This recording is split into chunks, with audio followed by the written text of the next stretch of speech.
आप सभी को राधे राधे, जय श्री कृष्णा। दोस्तों, जित्या व्रत यानी जीवित पुत्री का व्रत कृष्ण पक्ष की अष्टमी तिथि को मनाया जाता है और इस व्रत को करने से निसंतान को संतान की प्राप्ति होती है और जिनकी संतान है उन्हें भगवान श्री कृष्ण दीर्घायु प्रदान करते हैं, हमेशा उनकी संतान की रक्षा करते हैं, हमेशा उनके उन्नति के मार्ग खोलते हैं, उन्हें स्वास्थ्य प्रदान करते हैं, बीमारियों को दूर करते हैं, उनके जीवन की मुश्किलों में हमेशा उनकी सहायता करते हैं। जो भी माताएं बहनें जित्या व्रत जीवित पुत्रिका का व्रत करती है, जीमुत वाहन भगवान भी हमेशा उनकी संतान की रक्षा करते हैं। अगर आपके घर में लड्डू गोपाल विराजित है, आप लड्डू गोपाल की सेवा करते हो, आपने लड्डू गोपाल को पुत्र रूप में विराजित किया है या फिर किसी भी रूप में विराजित किया है, अगर आप जित्या व्रत करते हो यानी जीवित पुत्री का व्रत करते हो, तो ठाकुर जी हमेशा आपकी संतान की रक्षा करते हैं। कहते हैं कि वो हमेशा साये की तरह आपकी संतान के साथ रहते हैं और हर मुश्किल घड़ी से, हर संकट से आपकी संतान को बचाते हैं। कहते हैं कोई निसंतान अगर इस व्रत को करती है और संतान की कामना पूर्ति के लिए भगवान श्री कृष्ण से प्रार्थना करती है तो उसकी मनोकामना अवश्य ही पूरी होती है। साथ ही साथ अगर आपकी संतान का कोई काम नहीं बनता, उनका स्वास्थ्य ठीक नहीं रहता, हर पल उनके जीवन में परेशानियां रहती है, उनके भविष्य को लेकर आपके मन में चिंता रहती है, तो कहते हैं जीवित पुत्रिका का व्रत करने से आपकी संतान के जीवन में सुख, समृद्धि, स्वास्थ्य और सफलता का आशीर्वाद प्रदान करते हैं। कृष्ण पक्ष की अष्टमी तिथि को जित्या व्रत जीवित पुत्रिका व्रत किया जाता है। मैं आपको बहुत ही सरल सी विधि बताऊंगी। अगर आप जित्या व्रत जीवित पुत्रिका का व्रत भी नहीं करते तो सिर्फ आप जो है आपके घर में विराजित लड्डू गोपाल की यह सेवा कर लीजिए, आपको व्रत का पूरा फल प्राप्त होगा। और अगर आपके घर में ठाकुर जी विराजमान है, इस तरीके से आप जित्या व्रत करते हो, जीवित पुत्रिका का व्रत करते हो, तो आपको जित्या व्रत का 1000 गुना फल प्राप्त होगा। बहुत सिंपल सी साधारण सी विधि है, आपको ज्यादा खर्च भी नहीं करना पड़ेगा। साथ ही साथ रेखा जी का अनुभव भी बताऊंगी। उन्हें 15 साल से संतान सुख प्राप्त नहीं हुआ था और सिर्फ जित्या व्रत करने के पश्चात उनके जीवन में क्या चमत्कार हुआ, उसे भी सुनकर आप आश्चर्यचकित हो जाओगे। सबसे पहले मैं आपको विधि बता देती हूँ, ध्यान से आप वीडियो में भी देख सकते हो। बहुत ही सरल, बहुत ही साधारण सी विधि है कि सबसे पहले अगर घर में लड्डू गोपाल विराजित है तो आपको पूजा में उन्हें भी अवश्य ही सम्मिलित करना है। अगर आप इसी साल से यह जीवित पुत्री का व्रत जो है शुरू करना चाहते हो तो आप शुरू भी कर सकते हो, कोई आपत्ति नहीं है। इसका जो नियम है वो सप्तमी तिथि से जो है शुरू होता है। सप्तमी तिथि के दिन जो है अपने बाल धोकर साफ स्वच्छ होकर कुछ महिलाएं रात को सात्विक भोजन करने के पश्चात अष्टमी के दिन से यह व्रत प्रारंभ करती है और कुछ महिलाएं सुबह के समय सूर्य निकलने से पहले ब्रह्म मुहूर्त में उठकर, जैसे हम करवा चौथ पर सरगी खाते हैं और बहुत जगह पर सरगी नहीं लेते, तो वो आपके ऊपर निर्भर करता है कि आपके घर में किस प्रकार से, कौन से नियम से व्रत करना है। याद रखिए, जिस प्रकार से आप प्रारंभ में करोगे उसी प्रकार से आपको व्रत करना है। या तो आप सप्तमी तिथि से नहा धोकर ब्रह्मचर्य का पालन करते हुए, सात्विक भोजन करते हुए इस व्रत को सप्तमी तिथि से शुरू कर सकते हो, या फिर आप अष्टमी तिथि को सूर्य उदय से पहले उठकर ब्रह्म मुहूर्त में सरगी खाकर, सरगी में सिर्फ सात्विक भोजन, मीठा यानी मिठाइयाँ, फल और शरबत लिया जाता है और उस सरगी को खाकर आप अपने व्रत को प्रारंभ करते हो। तो जिस प्रकार से आप पहले से प्रारंभ करना चाहते हो, आपको बाद में उसी प्रकार से यह व्रत करना है। यह तो था व्रत को प्रारंभ करने का नियम। अगर आप पहली बार कर रहे हो या फिर सरल तरीके से जित्या व्रत करना चाहते हो, उसके पश्चात आप जो है अगर घर में ठाकुर जी विराजमान है तो स्वयं स्नान करने के पश्चात ठाकुर जी को पंचामृत से स्नान कराएं। याद रखिए, आपको ठाकुर जी को स्नान कराने के लिए सभी चीजों से अलग अलग स्नान कराना है। जैसे दही से अलग स्नान कराना है, फिर शहद से, फिर दूध से, जल से, इसी प्रकार से देसी घी से आपको मतलब पंचामृत को अलग अलग रखकर अलग अलग चीजों से उन्हें स्नान कराना है। अगर आपके मंदिर में ही इतना स्पेस है कि आप वहां पर किसी भी व्रत की पूजा कर सकते हो तो आप वहीं पर पूजा कीजिए। अगर स्पेस नहीं है तो आप अलग से एक चौकी लगाकर उस पर, चौकी पर लाल या पीले रंग का कपड़ा बिछाकर उसके ऊपर सबसे पहले आपको गणेश जी भगवान को आसन देना है। आप फूलों का आसन दे सकते हो, आप जो है चावल पर भी गणेश जी भगवान को आसन दे सकते हो। ठाकुर जी को आपने स्नान कराया है, वहीं पर आपको अपने लड्डू गोपाल को भी विराजमान करना है।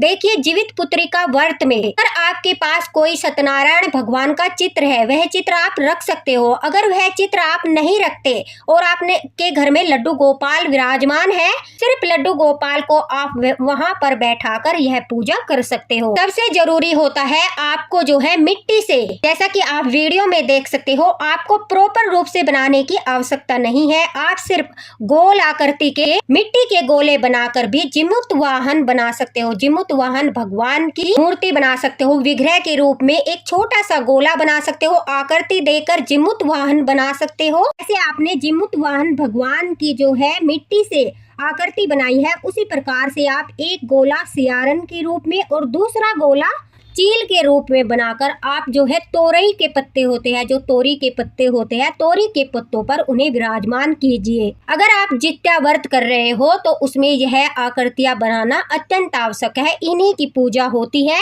और व्रत का पूरा फल मिलता है। अगर आप व्रत नहीं कर रहे हो फिर भी आपको जो है जीवित पुत्री का व्रत के दिन इसी प्रकार से जो है मिट्टी का गोला बनाकर आप जीमूत वाहन भगवान बनाइए, सियारन बनाइए और चील की आकृति बनाइए और उन्हें तोरी के पत्ते पर विराजमान कीजिए। अगर आपके पास तोरी के पत्ते उपलब्ध नहीं है तो आप पान के पत्ते पर भी उन्हें विराजमान कर सकते हो। इन सब को विराजमान करने के पश्चात आपको जल का छींटा देकर उन्हें स्नान कराना है। उसके पश्चात आपको, अगर आप करना चाहते हो तो आप कलश स्थापना भी कर सकते हो। उसके लिए आपको जो है एक चावल की ढेरी लगाकर उस पर जल से कलश भरकर कलश में एक लौंग का जोड़ा डालना है और उसके ऊपर आपको हरा नारियल रखना है। अगर आप कलश स्थापना नहीं कर सकते तो आपको फिर भी वहां पर एक चावल की ढेरी पर कलश भरकर रखना है और उस कलश के ऊपर आपको कोई भी ऋतु फल आप रख सकते हो। लाल रंग के धागे से आपको जित्या बनाना है। जित्या बनाने के लिए आप जितना आपके गले में धागा आ सकता है उसी प्रकार से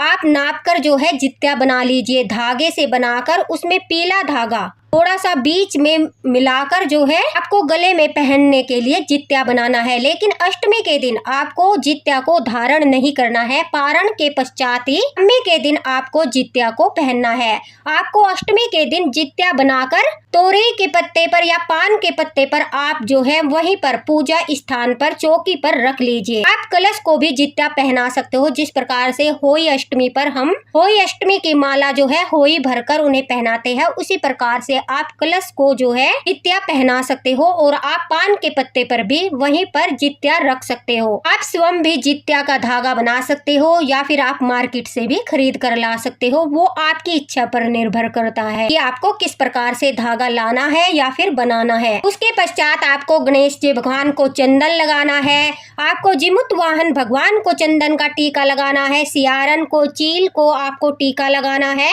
वस्त्र के रूप में आपको उन्हें कलावा समर्पित करना है। लड्डू गोपाल का श्रृंगार आपने पहले ही कर दिया है तो ठाकुर जी को भी चंदन का तिलक लगाकर आपको पूजा में सम्मिलित अवश्य ही करना है। उसके पश्चात आपको भोग लगाना है। जित्या व्रत के दिन आटे से बनी मिठाई का भोग लगाया जाता है। आप बाजार से लाकर मिठाइयों का भोग भी लगा सकते हो, मावे की मिठाई बनाकर भोग भी लगा सकते हो, लेकिन एक आटे की मिठाई का भोग लगाना अत्यंत अनिवार्य है। उसके लिए आप गुलगुले बना सकते हो, आटे के लड्डू बना सकते हो। और देखिए, अगर आपको सिंपल पूजा करनी है, सिर्फ चौकी पूजा करने के समय ही लगानी है, तो आप छोटा सा दिया तिल के तेल का या फिर देसी घी का दीपक जला सकते हो। अगर आपको अखंड ज्योत जलानी है, उसके लिए आपको बड़ा दिया जलाना है और उसके नीचे भी आपको एक चावल की ढेरी रखकर अखंड दिए को स्थापित करना है। वो आपको नवमी के दिन तक ही जलाना है, यानी अष्टमी तिथि पर सुबह के समय जलाने के पश्चात उस दिए को नवमी तक पारण के समय तक जलाना है। लेकिन अगर आप छोटा दिया जलाते हो तो वह दिया सिर्फ आपको पूजा के समय ही जलाना है। आपको गणेश जी भगवान को, जीमूत वाहन को, सियारन, चील, ठाकुर जी सबको जो है मिठाइयों का भोग लगाना है, फलों का भोग लगाना है। दक्षिणा के रूप में आप अपनी सामर्थ्य के अनुसार 101 रुपया, 501 रुपया, जितना भी आपकी श्रद्धा है उतना रख सकते हो। पारण के समय वह रुपया आप अपने बच्चों को दे सकते हो, पाँव छूकर अपनी सासू माँ को दे सकते हो, या फिर आप बाहर भी किसी को भी वह दान के रूप में समर्पित कर सकते हो। लेकिन आपको अपनी सामर्थ्य के अनुसार दक्षिणा अवश्य ही रखनी है। जिमुत वाहन भगवान के पास एक कलावा बांधकर आपको जो है दक्षिणा अवश्य ही रखनी है। काले चने का भोग भी लगाया जाता है। सप्तमी तिथि के दिन रात को ही आपको चने भिगो कर रखने हैं। और यह जित्या व्रत, जीवित पुत्री का व्रत जो है शाम को 4 बजे से लेकर 7 बजे तक के समय में आपको करनी है। 4 बजे से लेकर 7 बजे तक आप जो है जित्या व्रत की यह पूजा विधि कर सकते हो। शाम के समय ही यह पूजा की जाती है। अगर घर में लड्डू गोपाल विराजित है तो सुबह के समय आप ठाकुर जी की जो नित्य नियम से सेवा करते हो वही सेवा कीजिए। और शाम के समय आपको जो है जिस प्रकार से मैंने विधि बताई है उसी प्रकार से जित्या व्रत, जीवित पुत्री का व्रत की पूजा विधि करनी है। वैसे तो सभी महिलाएं जो है इसे निर्जला रहकर व्रत करती है, लेकिन अगर आपकी जो सामर्थ्य है इतनी नहीं है कि आप निर्जला रहकर व्रत कर सको तो आप फलाहार करते हुए भी यह व्रत कर सकते हो। आपको सारी पूजा विधि करने के पश्चात जिस प्रकार का भी व्रत करना है उसी प्रकार का हाथ में जल लेकर संकल्प करना है। और यह संकल्प तो आपको सुबह के समय ही पूजा के समय लेना है। जब आप सिंपल पूजा करते हो या फिर सरगी खाते हो या फिर जिस भी समय से आप व्रत का नियम लेते हो कि आज व्रत है, उसी समय आपको हाथ में जल लेकर संकल्प लेना है कि हे जिमुत वाहन भगवान, हे भगवान श्री कृष्ण, आज मैं जित्या व्रत कर रही हूँ, मेरे व्रत को पूर्ण करने में मेरी सहायता करना। पूजा विधि के समय भी आपको संकल्प लेना है कि मुझे शक्ति दो, मैं नवमी के पारण के समय तक अपने व्रत का पालन कर सकूं। इस तरह से संकल्प लेते हुए आपको जो है जित्या व्रत कथा करनी है। विष्णु भगवान की आप कोई भी आरती, ओम जय जगदीश हरे, जो भी आरती आपसे आती है आपको वो आरती करनी है। इस तरह से फिर आपको जो भी आपने प्रसाद चढ़ाया है उस प्रसाद को घर के सदस्यों को बांट देना है। लेकिन वहाँ से जित्या का धागा और जो आपने जोत लगाई है, जो चौकी लगाई है, वो सब नहीं उठाना है। जो आपने विग्रह बनाए हैं वो भी आपको वहाँ से नहीं हटाने हैं। चौकी को आपको पारण के पश्चात ही वहाँ से उठाना है। बाकी प्रसाद वगैरह आप उठा सकते हो। पूजा के पश्चात आप फलाहार कर सकते हो अगर आप निर्जला व्रत नहीं कर सकते। दोस्तों, जित्या व्रत में, जीवित पुत्री का व्रत में हार परिहार के पौधे का बहुत बड़ा महत्व होता है। अगर आपके आसपास हार परिहार का पौधा है तो आपको जो है व्रत विधि करने के पश्चात, पूजा पाठ करने के पश्चात हार परिहार के पौधे में जल देना है, उनके पास घी का दीपक जलाना है और एक चुनरी अवश्य ही समर्पित करनी है। कहते हैं हार परिहार का पौधा प्रेम का प्रतीक होता है, इसलिए उसकी पूजा जित्या व्रत के दिन अवश्य करनी चाहिए। अगर पौधा आसपास नहीं है, जैसे आप पौधा छोटा सा गमले में लगाकर भी पौधे को सींच कर, चुनरी चढ़ाकर जो है उनके पास दीपक जलाकर यह कर सकते हो। इस तरह से व्रत करते हुए जो है आप जीवित पुत्रिका का व्रत करते हुए जिस भी कारण से आपने व्रत किया है, जो भी आपकी मनोकामना है, उसे ठाकुर जी के सामने बोलिए, उसे जिमुत वाहन भगवान के सामने बोलिए, हाथ जोड़कर प्रार्थना कीजिए अपने बच्चों की सुख समृद्धि के लिए, उनकी सफलता के लिए, उनकी दीर्घायु के लिए आप जो है प्रार्थना कीजिए सच्चे हृदय से। देखना आपकी मनोकामना अवश्य ही पूरी होगी। नवमी के दिन जो है सुबह 6 बजे से लेकर 7 बजे तक आपको पारण करना है, यानी 15 सितंबर को 6 बजे से लेकर 7 बजे तक आप अपने जित्या व्रत का पारण कर सकते हो। पारण करने के लिए आपको पहले पूजा करनी है, उसके पश्चात जो आपने दक्षिणा चढ़ाई है वह दक्षिणा अपनी सासू माँ को दे सकते हो, बच्चों को दे सकते हो और थोड़ा सा दान पुण्य करके सूर्य देव को अर्घ देकर उसके पश्चात आप जो है अपने व्रत का पारण कर सकते हो। पारण करने के पश्चात ही आपको वहां से चौकी हटानी है, सारा सामान आपको हटाना है। जो विग्रह आपने बनाए थे उन्हें आपको किसी भी गमले में, किसी भी पौधे में विसर्जित कर देना है। फूल इत्यादि जो भी पत्ते वगैरह है सबको विसर्जित करना है। अगर आपने अखंड ज्योत जलाई है तो आपको अखंड ज्योत को अपने मंदिर में रख देना है। अगर आपने अलग से चौकी लगाई है, अगर अलग से चौकी नहीं लगाई, आपने मंदिर में ही पूजा की है, तो फिर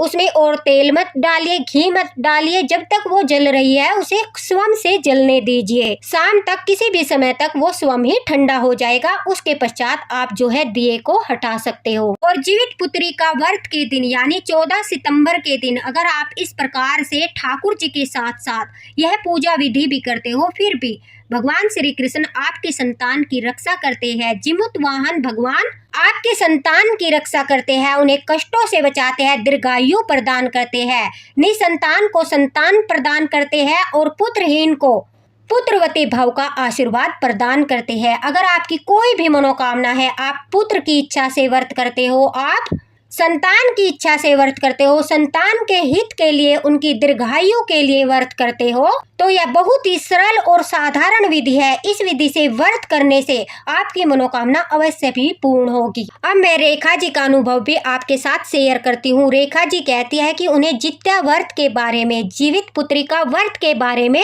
कुछ नहीं पता था और वो ठाकुर जी की सेवा निरंतर कर रही थी। लेकिन जब उन्हें जित्या व्रत के बारे में पता चला, उन्होंने सारी विधि जानने के पश्चात, जैसे मैंने आपको बताई है, जो कृष्ण पक्ष की अष्टमी आई, अष्टमी तिथि के दिन जो है व्रत किया और व्रत करने के पश्चात रेखा जी कहती है कि कुछ समय के बाद ही उनके जीवन में चमत्कार हुआ। सच मानिए 15 साल से वो संतान के लिए तड़प रही थी। उन्होंने अपने बहुत सारे ट्रीटमेंट करवाए, उन्होंने बहुत सारी दिक्कतों का सामना भी किया, उन्होंने बहुत सारे पूजा पाठ किए, हर तीर्थ स्थल पर गई, यहाँ तक कि वह कहती है जो भी कोई व्रत बता देता था वो हर व्रत को करती थी, हर नियम का पालन करती थी। लेकिन उनके जीवन में संतान सुख नहीं था। इस बात को लेकर वो काफी परेशान हो चुकी थी और अब तो उन्हें डर भी लगने लगा था कि समय बीतता जा रहा है, उनकी आयु निकलती जा रही है, कहीं ऐसा ना हो कि वह हमेशा के लिए निसंतान ही रह जाए। लेकिन जब उन्हें जीवित पुत्री का व्रत के बारे में पता चला और यह पता चला कि अगर हम ठाकुर जी की सेवा करते हैं और कृष्ण पक्ष की अष्टमी को यह जीवित पुत्री का व्रत करते हैं, जित्या व्रत करते हैं, तो ठाकुर जी हमारी मनोकामना अवश्य पूरी करते हैं और जीमूत वाहन भगवान हमारी संतान की रक्षा करते हैं, उन्हें दीर्घायु प्रदान करते हैं। रेखा जी कहती है कि जब भी वो गर्भ धारण करती थी, कुछ समय के पश्चात ही उनका गर्भपात हो जाता था, जिस कारण से अभी तक उन्हें संतान सुख प्राप्त नहीं हुआ था। लेकिन जीवित पुत्री का व्रत करने के पश्चात ठाकुर जी की कृपा से, भगवान विष्णु, माता लक्ष्मी की कृपा से जब उन्होंने गर्भ धारण किया, गर्भ धारण करने के पश्चात किसी भी प्रकार की कोई दिक्कत नहीं हुई। ठाकुर जी की सेवा करते हुए 9 महीने कब बीत गए उन्हें पता भी नहीं चला। ठाकुर जी की असीम कृपा हुई और उन्होंने बिल्कुल स्वस्थ सुंदर पुत्र को जन्म दिया। जित्या व्रत के प्रभाव से उन्हें एक पुत्र की प्राप्ति हुई और जीमूत वाहन भगवान की कृपा से उनकी संतान की रक्षा हुई, यानी गर्भपात नहीं हुआ और उन्होंने अच्छे से अपनी संतान को जन्म दिया। तो वह कहती है यह बिल्कुल सच है, जो भी जित्या व्रत करता है, जीवित पुत्रिका का व्रत करता है, अगर उन्हें पुत्र की कामना होती है तो पुत्र प्राप्त होता है। अगर उनके मन में संतान की प्राप्ति की इच्छा होती है, उन्हें संतान प्राप्ति होती है। अगर संतान होती है तो उन्हें भगवान दीर्घायु प्रदान करते हैं, हमेशा उनकी रक्षा करते हैं, उन्हें सफलता के मार्ग प्रदान करते हैं। बहुत बड़ा महत्व है जित्या व्रत का। इसलिए दोस्तों, अगर आप जित्या व्रत भी नहीं कर सकते तो जीवित पुत्री का व्रत के दिन घर में लड्डू गोपाल विराजित है, यह सेवा अवश्य कीजिए। फिर देखना चमत्कार आपके जीवन में भी ठाकुर जी हमेशा जो है आपकी मनोकामना पूरी करेंगे, आपके बच्चों की रक्षा करेंगे और उन्हें शुद्ध बुद्धि प्रदान करेंगे, सही मार्ग दिखाएंगे, मार्ग को भटकने से हमेशा उन्हें रोकते रहेंगे और हमेशा उनके साथ रहेंगे, उनकी दृष्टि उनके ऊपर रहेगी। जित्या व्रत कथा यानी जीवित पुत्री का व्रत कथा भी मैं आपके साथ जल्द ही शेयर करूंगी। पूजा विधि के समय वह कथा सुनकर आप जो है अपने व्रत को पूर्ण कर सकते हो। आशा करती हूँ कि आपको वीडियो पसंद आया होगा। बहुत ही सरल और साधारण विधि थी। इस विधि को हर कोई आसानी से कर सकता है, इसमें ज्यादा खर्च भी नहीं लगता और बड़े ही प्रेम और श्रद्धा के साथ इस विधि से आप जित्या व्रत करके जित्या व्रत का पूरा फल प्राप्त कर सकते हो। अगर आपको व्रत के बारे में, विधि के बारे में किसी भी बात को लेकर कुछ पूछना है, आप कमेंट बॉक्स में पूछ सकते हो, आपको तुरंत रिप्लाई मिलेगा।